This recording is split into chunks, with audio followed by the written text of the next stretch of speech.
Continuamos con las noticias de Contexto Global. Mi nombre es Ángela Gómez. Estos son los titulares. Trump afirmó que no dejará pasar a nadie un día después de anunciar el bloqueo de los petroleros sancionados por navegar desde o hacia Venezuela.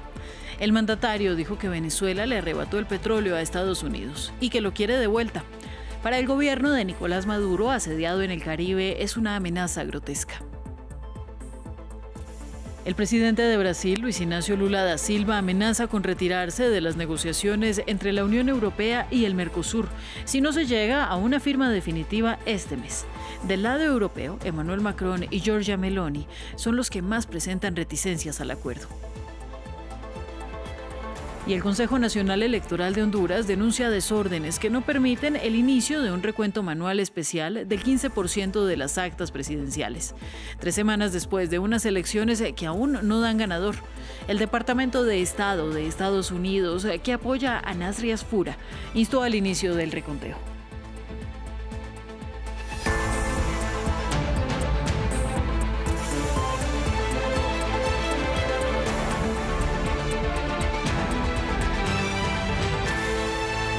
Gracias por estar con nosotros y comenzamos en Estados Unidos. Donald Trump continúa su retórica contra Venezuela. Hoy el mandatario dijo que no dejará pasar a nadie que no deba hacerlo, un día después de anunciar el bloqueo de todos los petroleros sancionados que navegan hacia o desde aguas venezolanas. Además, Trump aseguró que Venezuela le arrebató el petróleo y que lo quiere de vuelta, mientras continúa un asedio en el Caribe, supuestamente en una lucha de Washington contra el narcotráfico, pero que señala directamente al gobierno en Caracas. La administración Trump está preguntando a las compañías petroleras estadounidenses si estarían dispuestas a regresar a Venezuela si el presidente Nicolás Maduro decide marcharse. Precisamente, el gobierno de Maduro calificó el tema de amenaza grotesca. Es un bloqueo. No voy a dejar pasar a nadie que no deba hacerlo. Recuerden que nos arrebataron todos nuestros derechos energéticos. Nos arrebataron todo nuestro petróleo hace no mucho y lo queremos de vuelta. Pero nos lo arrebataron. Lo arrebataron ilegalmente. Y justamente antes de que Donald Trump se dirija a la nación en una alocución nocturna de la que no se conocen detalles, los presidentes de México y Brasil, así como el secretario general de Naciones Unidas, llamaron a desescalar las tensiones en Venezuela. Marta Moya con los detalles.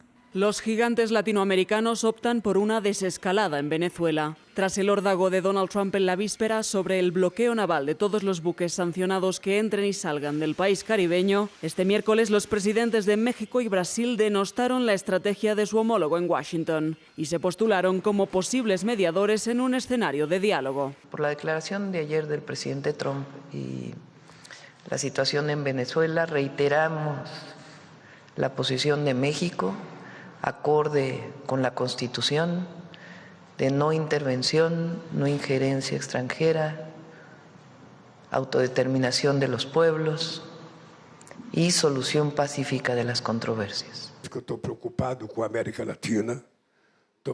Quiero decirles que estoy preocupado por Latinoamérica. Me preocupa la actitud del presidente Trump hacia la región, las amenazas. Estoy preocupado. Tendremos que estar muy atentos, prestar mucha atención a este asunto.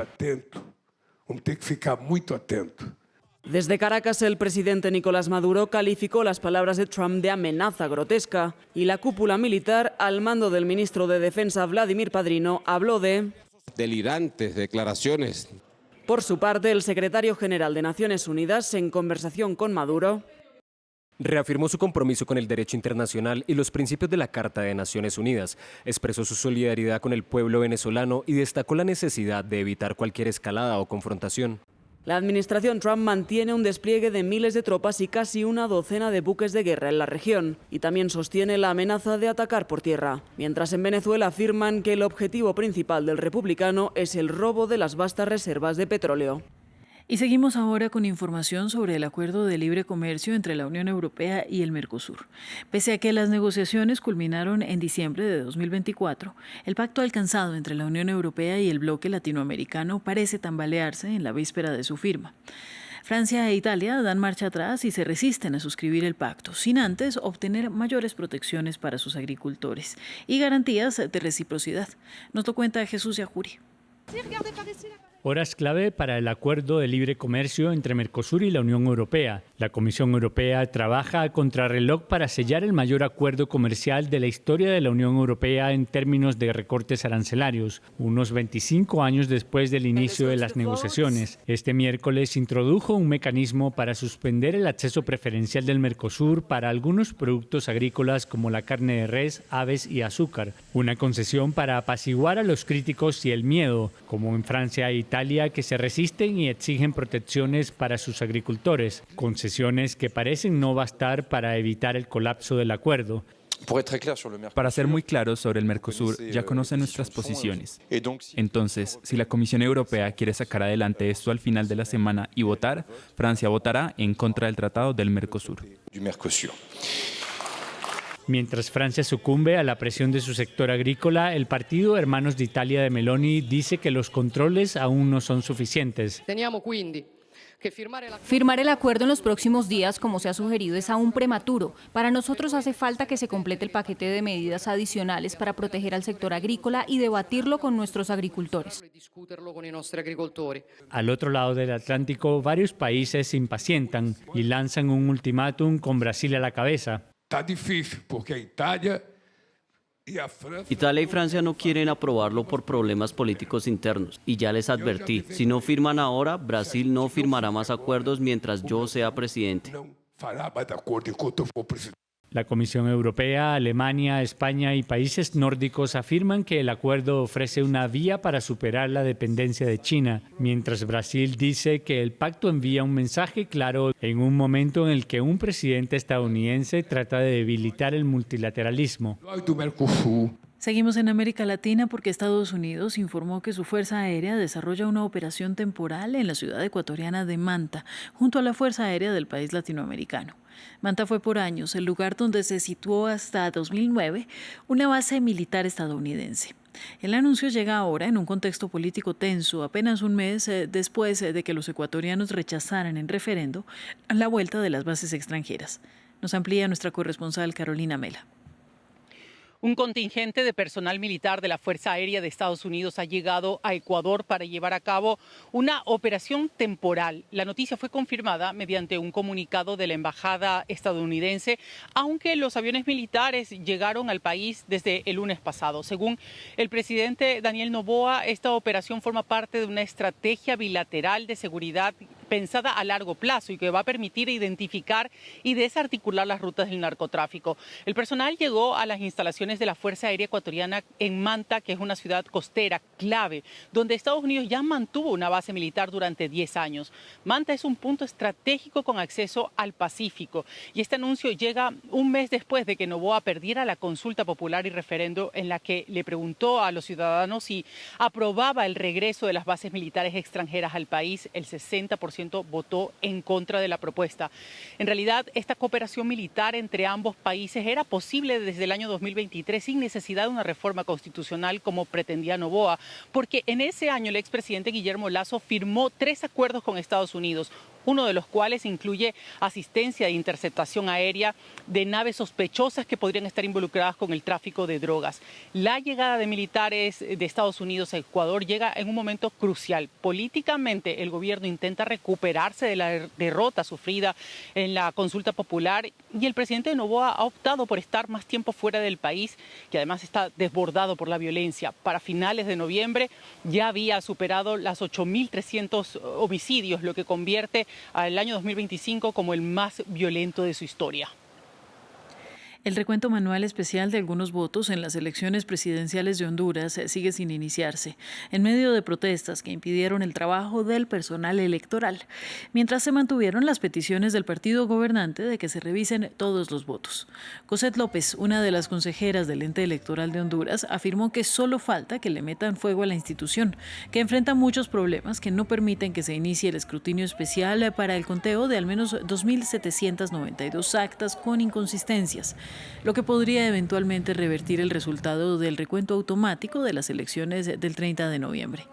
Con casi el 100% de las actas procesadas, el candidato del opositor Partido Nacional, Nasri Asfura, mantuvo la ventaja con más de 43.000 votos sobre el candidato centrista del Partido Liberal, Salvador Nasralla. Asfura, exalcalde de Tegucigalpa de 67 años, ha recibido el respaldo de Donald Trump. Justamente el Departamento de Estado de Estados Unidos instó al Consejo Nacional Electoral de Honduras a iniciar el proceso. En Honduras, el Consejo Nacional Electoral debe comenzar de inmediato el proceso de escrutinio especial para finalizar los resultados oficiales. Cualquier llamado a alterar el orden público o el trabajo del CNE tendrá consecuencias. Las voces de 3,4 millones de hondureños deben ser respetadas y escuchadas. En Chile, las autoridades fronterizas informaron que no existe una crisis migratoria en sus límites con Perú, desmintiendo así especulaciones sobre el aumento de los cruces. Los pasos de la región norte de Arica y Parinacota reportan un flujo regular de personas que, según información oficial, cumplen los controles biométricos impuestos. La región fue importante en las últimas elecciones tras convertirse en un bastión para el recién elegido presidente José Antonio Kast, quien promovió controles estrictos contra la migración. Nosotros sabemos que en las últimas semanas han habido noticias de una supuesta crisis migratoria. Una crisis migratoria, nosotros como región la vivimos durante el año 2003. Y desde esa crisis migratoria que tuvimos en nuestra frontera con el país de Perú, sacamos bastante aprendizaje. Hay instancias de coordinación interinstitucional donde el Servicio de Migración y Senapred han sido fundamental para poder preparar cualquier escenario de posible crisis fronteriza. Nosotros tenemos la certeza de que tal crisis migratoria en la región de Arica y Parinacota no existe. Hoy día, gracias a los controles que hemos implementado, tenemos el límite fronterizo completamente despejado y vamos a seguir trabajando para poder combatir la migración irregular en nuestro país. La vida nocturna es parte de la identidad de Buenos Aires, capital argentina y una metrópolis que vibra cuando cae el sol. Y en un país de alta polarización política, la necesidad de encuentro y pertenencia también se traslada a esa intensa noche porteña. Las tribus libertarias, seguidoras del presidente Javier Milei, tienen sus espacios. Del otro lado, el peronismo. Hoy en la oposición tiene los suyos. Para mostrarnos cómo son, nuestro corresponsal en Argentina, Natalio Cosoy, fue a estas reuniones y nos envió el siguiente reporte. Un espacio para conectar. Eso quiso construir Flora Crestanelo, organizadora de La Orden, un encuentro libertario mensual que tuvo como objetivo original trasladar los vínculos virtuales a la presencialidad. Había mucha comunidad en Twitter, en redes, y quería que nos conozcamos y que nos juntemos. Y había muchas historias de no conozco a nadie con esta ideología o en mi círculo no tengo a nadie y bueno, nos empezamos a juntar. Mariela viene a los encuentros desde que comenzaron con un objetivo. Relacionarte con personas que no te juzguen automáticamente por determinadas opiniones que tenés. Nos juntamos, charlamos, no solamente de política, de hecho hablamos mucho más de, no sé, anime, de deportes, de las cosas que nos gustan. Del otro lado del arco ideológico, La Altanera es una fiesta que rinde homenaje a Eva Perón y busca dar un aire fresco a lo político. Uno puede conectar con la política no solamente desde el lado de lo discursivo, de escuchar al político, de leer, de discutir, sino también de poder celebrar. El peronismo es hoy oposición. Para sus partidarios, estos son también espacios de contención. Yo soy militante y por eso siempre es lindo encontrar estos espacios donde uno se siente un poco más cómodo, seguro, en ese contexto donde todo está tan feo, la verdad. Pero en esencia, lo central en estas fiestas de la noche es distenderse. La gente no pide mucho. Llegar a fin de mes, un poco de música, estar con amigos, poder pensar en el futuro. No es tanto. Las fiestas peronistas y las libertarias están en veredas políticas opuestas y sin embargo se tocan en un punto. Ambas son refugio en la noche para aquellos con identidades políticas fuertes y bien definidas que se sienten más cómodos entre personas afines. En más noticias, Nick Reiner, hijo de la leyenda del cine Rob Reiner y Michelle Singer, y principal sospechoso del asesinato de sus padres, compareció por primera vez ante los tribunales. El señalado de 32 años renunció a su derecho de lectura de cargos rápida y fue puesto bajo detención sin derecho a fianza. Tendrá que regresar al juzgado el próximo 7 de enero para la lectura. Según una fuente policial, el sospechoso se habría registrado en un hotel de Santa Mónica, en California, después de los asesinatos. Fin del informativo. Siga en France 24. Buenas noches.